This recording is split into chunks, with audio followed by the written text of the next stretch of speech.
안녕하세요. 네, 그럼 이제 이번 시간에는 교재 77페이지고요. 13번째 주제, 리더십에 대해서부터 살펴보도록 하겠습니다. 13번째. 리더십에 대해서 정리를 좀 하시는 거고요. 요쪽은 역시나 이제 내용적인 측면 먼저 말씀을 좀 드리면 크게 두 꼭지였죠. 리더십에 대한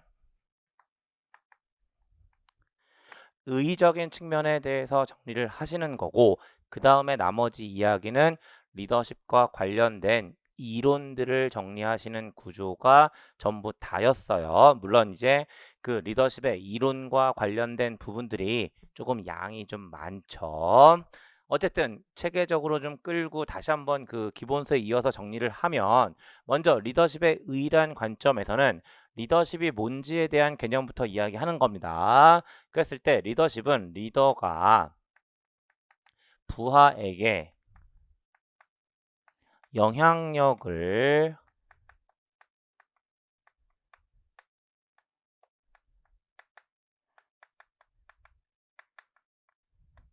행사하는 과정이라고 보시면 되고요. 어차피 리더십에 대한 정의를 물어볼 가능성은 높지 않습니다. 그러면 여기서부터 출발하는 거고요. 리더십이 리더가 부하에게 영향력을 행사하는 과정, 다시 이야기해서 이 영향력은 권력이라고도 할 텐데, 이 권력과 관련해서 한마디 떠들고 있는 사람이 있었죠. 누구? 네, 프렌치와 죄송합니다. 갑자기 생각이 안 났어요. 프렌치와 레이븐이라는 사람이 있었고요. 그 프렌치와 레이븐의 주장에 따르면 이 권력이라는 것은 권력의 원천에 따라서 크게 두 가지로 나누어지게 되는 겁니다. 그리고 그 두 가지가 바로 뭐였냐면, 하나씩 열거해 보면, 첫 번째 강압적 능력이라는 것이 있었고요. 두 번째 보상적 권력이라는 것이 있었어요. 다음에 세 번째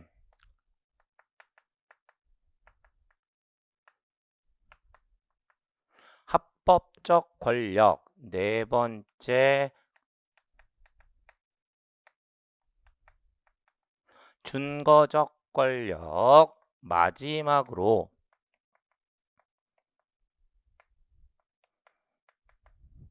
전문적 권력이라는 것이 있었습니다. 그러면 각각에 대한 개념 조금 잡아 놓으셔야 되고요. 나누고 있는 기준 자체가 권력의 원천이라고 했을 때, 강압적 권력은 리더가 부하에게 벌을 줄 수 있는 능력을 가지고 있기 때문에 행사할 수 있는 권력이 되는 거고요. 다음에 보상적 권력은 리더가 부하에게 보상을 줄 수 있는 능력을 가지고 있기 때문인 거죠. 그 다음에 합법적 권력, 말 그대로 조직의 규범에 근거한 권력이고요. 이러한 합법적 권력을 뭐라고도 이름 붙여주냐면 권한이라고도 이름을 붙여주고 있는 거고요. 기본서에서도 말씀드렸지만 생각보다 의미 있는 이야기예요.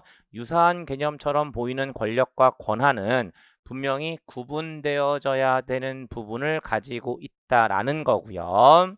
그랬을 때 이미 확인하신 것처럼 권한보다는 권력이 더 포괄적인 의미를 가지고 있고, 그 다양한 권력들 중에 합법적 권력을 우리는 권한이라고 한다라는 겁니다.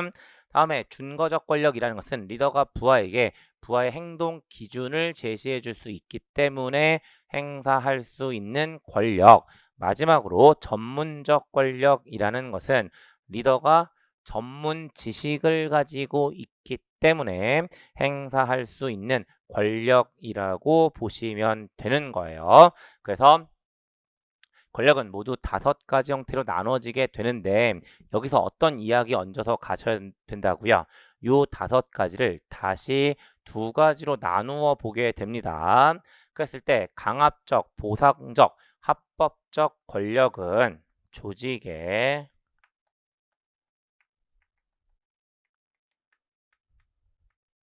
공식적인 지위와 관련되어 있는 권력을 의미하고요. 준거적 권력과 전문적 권력은 리더 개인이 가지고 있는 특성과 관련된 권력이라는 사실까지 추가적으로 끌고 가는 거죠. 그리고 그렇게 말씀드리면서 권력의 유형에 대해서 이야기하게 되는 거고, 이렇게 권력의 유형이 결정되고 나면 이제 이 권력의 크기를 정해 주어야 하는 겁니다. 그리고 그 권력의 크기를 우리는 권력 수준이라고 하는 거고, 당연히 이 권력 수준을 결정해야 되는 거죠. 그랬을 때 이 권력 수준에 영향을 미치는 결정 요인들이 있다라는 거고, 크게 4가지 정도의 결정 요인에 대해서 이야기를 했습니다. 그리고 그 4가지가 뭐냐면, 첫 번째, 불확실성의 대처 능력이라는 것이 있었고요. 다음에 두 번째, 자원의 조달 및 통제 능력이 있었던 거죠. 그 다음에 세 번째, 뭐가 있었냐면 핵심성, 또는 뭐라고도 표현하냐면 중심적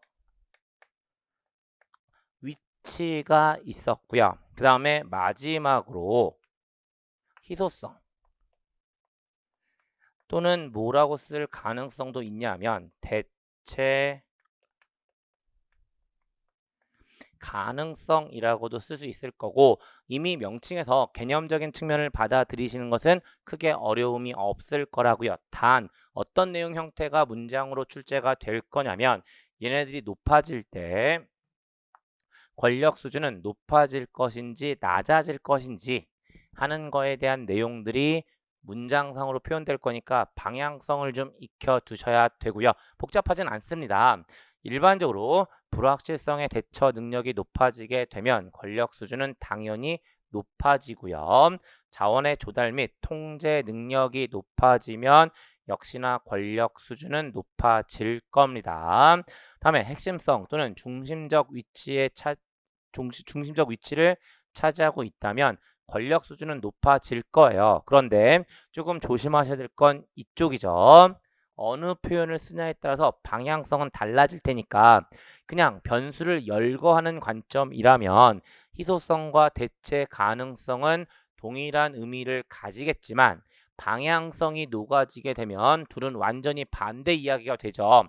희소성이 높아지게 되면 권력 수준은 높아지겠지만, 대체 가능성이 높아지게 되면 권력 수준은 낮아지게 될 거예요. 그리고 그렇게 정리하시면 권력 수준에 대한 이야기까지 정리가 다 되었고요.